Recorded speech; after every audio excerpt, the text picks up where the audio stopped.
السلام علیکم. Welcome to my YouTube channel horror planet voice. کیسے ہیں آپ سب؟ امید ہے کہ اچھے ہوں گے اور جہاں بھی ہوں گے خوش ہوں گے. آج کی ہماری کہانی کا ٹائٹل ہے خونی قبرستان. چلیں شروع کرتے ہیں اپنی کہانی. لیکن اس سے پہلے اگر آپ نے میرے چینل کو سبسکرائب نہیں کیا ہے تو میرے چینل کو سبسکرائب کر دیجئے، بیل نوٹیفیکیشن آن کر دیجئے تاکہ آنے والی ویڈیوز کی تمام اپڈیٹ آپ کو مل جائیں.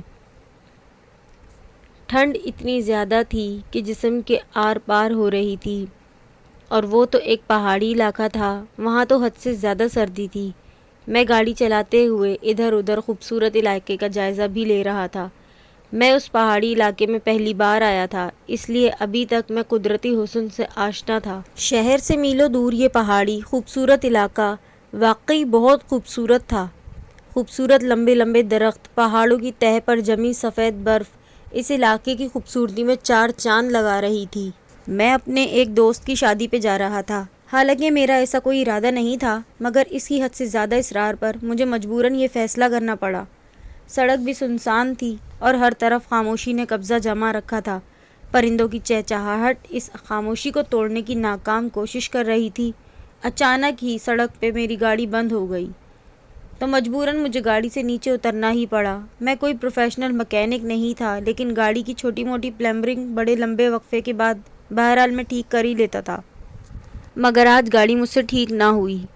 علم میں تو نہ تھا. ایسے میں میرے پاس صرف ایک ہی آپشن تھا، میں اپنے دوست کو کال کر کے اسے سارے مسئلے سے آگاہ کروں. لیکن سب سے بڑی عجیب بات تو یہ تھی کہ مجھے خود نہیں پتا تھا کہ میں اس وقت کس جگہ کھڑا ہوں. ہر طرف ہی لمبے لمبے درخت، پہاڑ اور ایک سنسان سڑک تھی. ابھی میں اس کشمکش میں ہی تھا کہ میں نے اپنے پیچھے قدموں کی چاپ محسوس کی. پیچھے مڑ کر دیکھا تو دو نوجوان میری طرف آ رہے تھے. مجھے حیرت ہوئی کیونکہ ابھی تھوڑی دیر پہلے یہاں انسان تو کیا کسی جانور تک کا کوئی وجود نہ تھا. ایسے میں ان دونوں نے آ کر مجھے سلام کیا. سلام کا جواب دینے کے بعد انہوں نے گاڑی کا مسئلہ پوچھا تو میں نے بھی بے اختیار انہیں بتا دیا. ان میں سے ایک لڑکا گاڑی چیک کرنے لگا اور حیرت کی بات یہ تھی 2 منٹ میں ہی گاڑی بالکل صحیح سلامت ہو گئی. آپ کا نام کیا ہے بھائی؟ میں گاڑی ڈرائیو کر رہا تھا. وہ دونوں لڑکے پیچھے بیٹھے ہوئے تھے. انہیں بھی اس علاقے تک جانا تھا جہاں میں نے جانا تھا. انہوں نے مجھ سے لفٹ مانگی. چونکہ انہوں نے میری گاڑی کا مسئلہ حل کیا تھا تو ایسے میں ان کو کیسے انکار کر سکتا تھا؟ انسانیت کے خلاف تھا یہ. اس لیے میں نے ان دونوں کو لفٹ دے دی. کشف علی، میں نے جواب دیا. میرا نام احمد ہے اور اس کا نام آصف ہے. اس لڑکے نے خود ہی اپنا تعارف کروایا. آپ اس گاؤں میں پہلی بار آ رہے ہیں؟ احمد نے ایک اور سوال کیا. ہاں، میں نے اس بار بھی ایک الفاظ کا جواب دیا. ایک تو میں انہیں جانتا بھی نہیں تھا اور دوسرا اس سنسان سڑک پہ وہ دونوں کچھ بھی کر سکتے تھے. میرے ساتھ مجھ پہ حملہ کر کے میری گاڑی بھی چھین سکتے تھے. میرے دل میں ایک عجیب سا ڈر پیدا ہو گیا تھا. حالانکہ وہ شکل سے بہت شریف اور پڑھے لکھے لگ رہے تھے. اب کار میں بالکل خاموشی تھی. نہ انہوں نے کوئی سوال کیا اور نہ ہی میں نے خود سے کوئی بات شروع کی. ایک بار میں نے بیک ویو مرر سے ان دونوں کو دیکھا. دونوں کے چہروں پہ ایک مہم سی مسکراہٹ تھی جس کا مطلب میں نہیں سمجھ سکا، اور اگر اس وقت میں ان دونوں کو غور سے دیکھتا تو میں سمجھ جاتا کہ وہ دونوں. اب گاڑی تقریباً ایک آبادی میں داخل ہو چکی تھی. وہاں پہاڑوں کے اوپر پتھروں سے چھوٹے گھر بنے ہوئے تھے، لیکن کوئی انسان دور دور تک بھی مجھے کہیں نظر نہیں آیا. شاید سردی کی وجہ سے اندر چھپے بیٹھے ہوں. میں نے خود اپنی طرف سے اندازہ لگایا. آبادی بھی کوئی اتنی زیادہ نہ تھی. پھر میری گاڑی ایک قبرستان کے پاس والی سڑک پہ گزرنے لگی. دور دور تک پھیلا قبرستان اپنے اندر ایک وحشت کا سما لیے ہوئے تھا. قبرستان کو دیکھتے ہی احمد نے آصف سے کہا کہ وہ واقعہ یاد آ گیا. میں نے بھی اپنے کان دھر لیے. آصف نے کہا کون سا واقعہ؟ تو احمد نے کہا چلو میں تمہیں سناتا ہوں. دو دوست تھے، فہد اور اسد. دونوں اسی قبرستان سے گزر رہے تھے کہ فہد نے اس سے کہا کہ تمہیں قبرستان سے ڈر نہیں لگتا؟ تو اسد نے کہا نہیں، میں نہیں ڈرتا، خالی پتھروں سے بھلا کیا ڈرنا؟ تو فہد نے کہا تم اس لیے ایسا کہہ رہے ہو کہ تم ابھی تک اس قبرستان کی بھیانک حقیقت سے انجان ہو. فہد نے روانی سے کہا، اور پھر جلد ہی اسے احساس ہو گیا کہ اس نے اسد کے سامنے ایک غلط بات کہہ دی. کیسی بھیانک حقیقت؟ اسد نے تجسس سے پوچھا. کچھ نہیں، رہنے دو. فہد نے ٹالنے کی کوشش کی۔ نہیں نہیں، تم بتاؤ مجھے کیسی حقیقت؟ اسد کا تجسس بڑھنے لگا۔ دیکھو، ہمارے بڑے بزرگ کہتے ہیں آج تک رات کے وقت جو بھی اس قبرستان میں گیا وہ زندہ واپس نہ آیا۔ اسد نے کہا لگایا، تم مجھے کسی ڈراؤنی فلم کی کہانی سنا رہے ہو؟ یہ حقیقت ہے، تم یقین کرو نا اسد۔ فہد اعتماد سے بولا، میں نہیں مانتا، تم بھی مان لو، یہ جن بھوت کچھ نہیں ہوتے۔ چلو ایسا کرتے ہیں، ہم آج رات اس قبرستان میں جا کر دیکھتے ہیں، دودھ کا دودھ اور پانی کا پانی ہو جائے گا۔ فہد کو جس بات کا ڈر تھا اسد وہی کہہ گیا۔ Are you okay? تمہیں پتہ بھی ہے تم کیا کہہ رہے ہو؟ چلو گھر واپس چلتے ہیں، فہد نے گھبراتے ہوئے کہا۔ نہیں، اب تو بالکل بھی نہیں، ابھی تو قبرستان کا بھوت دیکھنا باقی ہے، اسد نے مذاق اڑانے والے انداز میں کہا۔ پاگل مت بنو اسد، یہ کوئی مذاق نہیں ہے۔ آج تک جو بھی اس قبرستان میں گیا وہ کبھی لوٹ کر نہیں آیا ہے۔ تمہیں جانا ہے تو جاؤ، میں دیکھ کر رہوں گا، دیکھتا ہوں مجھے کیا ہوتا ہے، اسد حتمی لہجے میں بولا۔ فہد کی گھبراہٹ میں مزید اضافہ ہو گیا۔ اسد کسی بھی طرح اس کی بات ماننے کو تیار نہ تھا۔ اسے سمجھانے کا وہ ہر طریقہ استعمال کر چکا تھا، مگر اسد ضدی تھا اور اسے ان سب چیزوں کا ہمیشہ سے ہی شوق رہا ہے۔ وہ چاہ کر بھی اپنے بچپن کے دوست کو اکیلا نہیں چھوڑ سکتا تھا۔ اسے اسد کی ضد کے سامنے مجبوراً رات کو اس قبرستان جانے کا فیصلہ کرنا ہی پڑا، لیکن اس فیصلے کے باوجود وہ یہ بھی جانتا تھا کہ وہاں جانا کوئی معمولی بات نہیں ہے۔ اس کا دل تھر تھر کانپ رہا تھا۔ سورج کو کالی رات نے اپنی لپیٹ میں لے رکھا تھا، ہر طرف لرزا دینے والا اندھیرا تھا۔ وہ دونوں دوست زندگی کے ایسے بھیانک موڑ پہ کھڑے تھے جہاں سے واپس لوٹ جانا مشکل نہیں، ناممکن تھا۔ اس قبرستان میں لوگ رات کو تو کیا، دن کی روشنی میں بھی آنے سے گھبراتے تھے۔ جانے کون سا راز دفن تھا اس قبرستان میں۔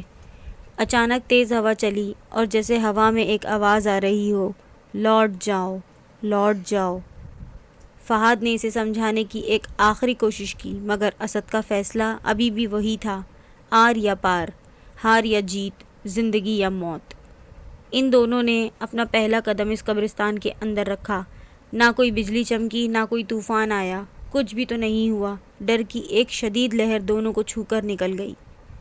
سارا قبرستان سنسان تھا۔ دور دور تک کسی انسان تو کیا، کسی پرندے کی بھی آواز نہ تھی۔ دونوں کی نگاہیں ادھر ادھر متلاشی پھر رہی تھیں، شاید انہیں کسی کی تلاش تھی، کسی جن بھوت جو انسانوں کو کھا جاتا ہو۔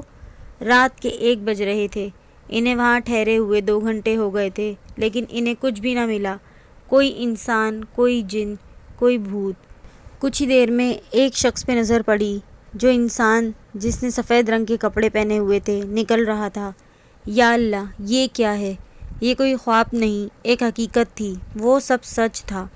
فہد کے دل میں شدید خواہش پیدا ہوئی کہ کاش وہ کوئی خواب دیکھ رہا ہو، کاش یہ سب جھوٹ ہو، لیکن ایسا کچھ نہ تھا۔ وہ سفید کپڑوں والا بوڑھا آدمی سامنے ہی کھڑا تھا، لیکن اچانک وہ غائب ہو گیا۔ نہ جانے کہاں چلا گیا، کون تھا وہ اور کیا جانتا تھا؟ کہیں یہی تو سارے انسان نہیں کھاتا؟ دونوں ڈر کے مارے کانپنے لگے، پسینہ پسینہ ہو گئے۔ وہ کیا دیکھ رہے تھے؟ کیسی دنیا میں پہنچ گئے تھے؟ اسد اور فہد بھاگتے ہوئے اس قبرستان سے باہر جانا چاہتے تھے، لیکن وہ ایسا نہ کر سکے، کیونکہ اس قبرستان کا کوئی دروازہ ہی نہیں تھا۔ جس طرف جاؤ قبریں ہی قبریں ہیں۔ وہ دونوں تھک کر رہ گئے۔ پھر انہیں کسی کے چلنے کی آواز آئی۔ وہ آواز قریب ہوتی گئی۔ دونوں نے جب پیچھے دیکھا تو جیسے دھماکہ ہوا۔ انہوں نے ایسا منظر پہلے کبھی نہیں دیکھا تھا۔ نہ آسمان گرا، نہ زمین پھٹی، لیکن بہت کچھ ہو گیا۔ سامنے ایک قبر پھٹی ہوئی تھی، اس میں ایک مردہ لیٹا ہوا تھا اور اس کے پاس ایک سفید بڑی دانتوں والی بوڑھی عورت اس مردے کا خون پی رہی تھی۔ فہد کو لگا اچانک اس کی دھڑکن رک جائے گی۔ اس نے یہ بے ساختہ اسد کا ہاتھ پکڑا اور وہ خود ڈرا ہوا تھا۔ وہ دونوں جلدی جلدی وہاں سے بھاگ گئے اور جا کر ایک قبر پر بیٹھ گئے۔ انہیں بیٹھے ہوئے نہ جانے کتنی دیر ہو گئی، رات کے شاید 2 بج رہے تھے۔ انہیں پاس سے ہی کسی کے رونے کی آوازیں آئیں۔ دونوں نے گردن گھما کر دیکھا تو سامنے ایک بوڑھی عورت ایک قبر پر ماتھا ٹیکے رو رہی تھی۔ وہ کون تھی؟ کیوں رو رہی تھی؟ ان سب باتوں میں اب فہد اور اسد کو کوئی دلچسپی نہ تھی۔ اچانک رونے کی آوازیں بڑھنے لگیں۔ تم مجھے کیوں چھوڑ کر چلے گئے؟ کون ہے میرا تیرے بعد؟ اب میں اس قبرستان سے باہر کیسے نکلوں گی؟ بوڑھی عورت روتے ہوئے یہ باتیں بھی کر رہی تھی۔ اس کی باتیں سن کر اسد کو اس سے ہمدردی ہونے لگی کہ شاید وہ بوڑھی عورت بھی ان دونوں کی طرح یہاں پھنس گئی ہے۔ تو بوڑھی عورت نے بتایا یہاں سے باہر جانے کا راستہ اس قبر کے اندر ہے۔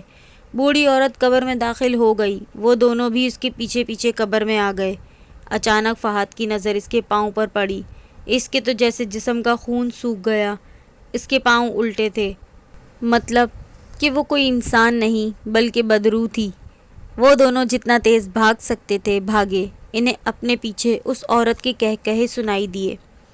1 منٹ گاڑی روکیں۔ میں احمد کی آواز پر اچانک چونک گیا۔ میں نے بریک لگا دی۔ احمد گاڑی سے اتر کر سامنے سڑک پہ لگے پانی کے نلکے سے پانی پی رہا تھا۔ مجھے بھی پیاس کا احساس ہوا، گلا سوکھ رہا تھا۔ میں نے بھی گاڑی سے اتر کر پانی پیا، لیکن میری ساری توجہ اس وقت اس کہانی پر تھی جو احمد مجھے سنا رہا تھا۔ گاڑی میں واپس بیٹھ کر میں نے تجسس سے احمد کو ایک بار وہ واقعہ سنانے کو کہا۔ وہ ایک بار پھر شروع ہو چکا تھا۔ وہ دونوں وہاں سے بھاگ کر اس بھیانک قبرستان کے باہر نکلنا چاہتے تھے۔ ہوائیں تیز چلنے لگیں، رات کی تاریکی اور بھی زیادہ گہری ہو گئی۔ قبرستان سے طرح طرح کی آوازیں سنائی دے رہی تھیں۔ فہد اور اسد کے لیے یہ سب کچھ نیا تھا۔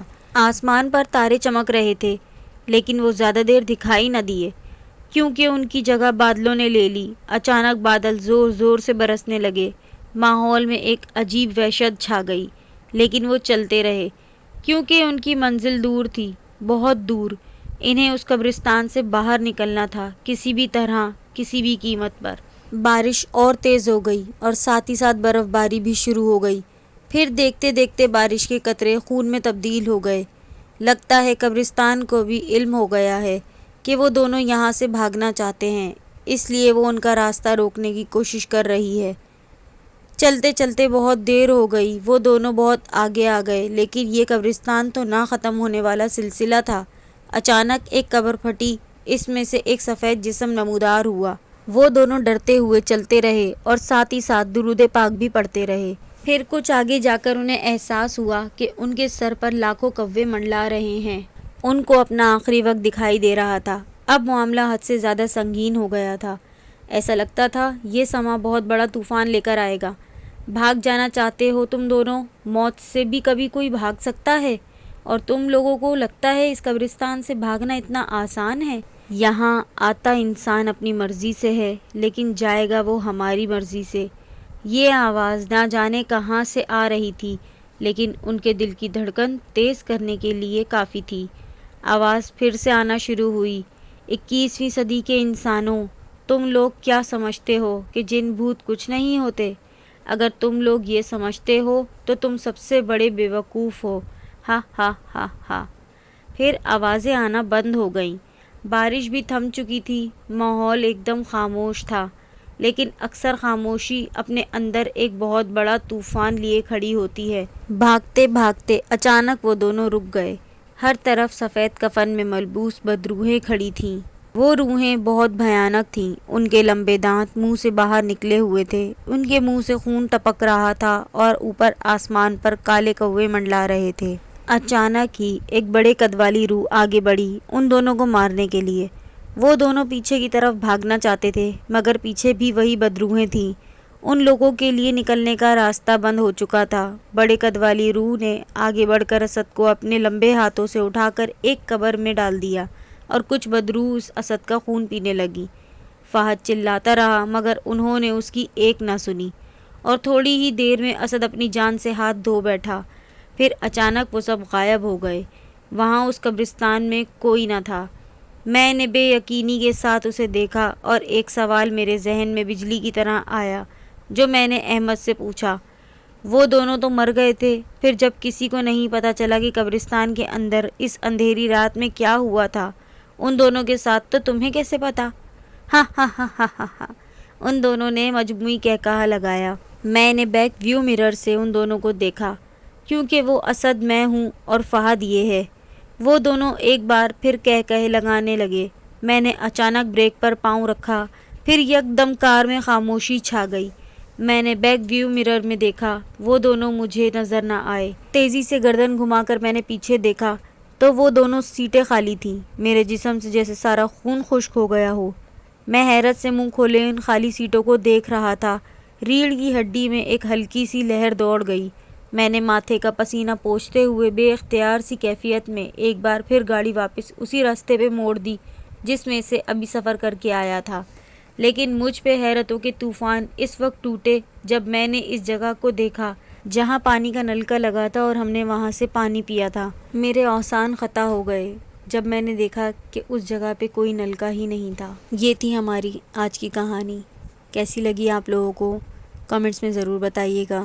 پسند آئے تو لائک کیجئے، اس کو زیادہ سے زیادہ شیئر کیجئے۔ میرے چینل کو اگر آپ نے سبسکرائب نہیں کیا ہے تو میرے چینل کو سبسکرائب کیجئے۔ پھر ملوں گی ایک نئی کہانی کے ساتھ، جب تک کے لیے خدا حافظ۔